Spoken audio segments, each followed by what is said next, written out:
నేను చిన్నప్పుడు స్కూల్‌కి వెళ్ళేటప్పుడు నాకు సీనియర్‌గా విజయలక్ష్మి అక్క అని ఒక అక్క ఉండేది. ఆ అక్క కొత్తగా హెయిర్ స్టైల్ చేసుకున్నా, కొత్త డ్రెస్ వేసుకున్నా నన్నే వచ్చి అడిగేది. ఈ డ్రెస్ ఎలా ఉంది? ఈ హెయిర్ స్టైల్ ఎలా ఉంది అని.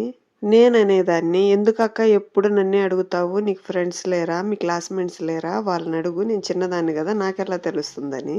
అప్పుడు ఆ అక్కనేది, "నువ్వు మాత్రమే కరెక్ట్‌గా చెప్తావు. బావుంటే బావుందని చెప్తావు. లేదంటే లేదని చెప్తావు. వీళ్ళంతా అలా కాదు. మొహమాటానికి పోయి బాలేపోయినా బావుందని చెప్తారు.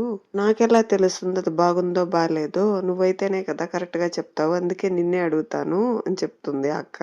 నాకెందుకో చిన్నప్పటి నుంచి అదే అలవాటు. ఉన్నదున్నట్టే మాట్లాడేస్తాను. చాలా మంది నాకు మాట్లాడడం రాదనుకుంటారు. కానీ అది కాదు కరెక్టు. లేనిది ఉన్నట్టు మాట్లాడడం నచ్చకే నేనలా మాట్లాడేస్తాను. ఈ ఫ్రూట్స్‌ని చూసి దిష్టి పెట్టకండి. నేను వాయిస్ ఇచ్చేసరికి మొత్తం కంప్లీట్ అయిపోయాయి. వీడియో నచ్చితే లైక్ చేయండి. Thank you for watching. By by.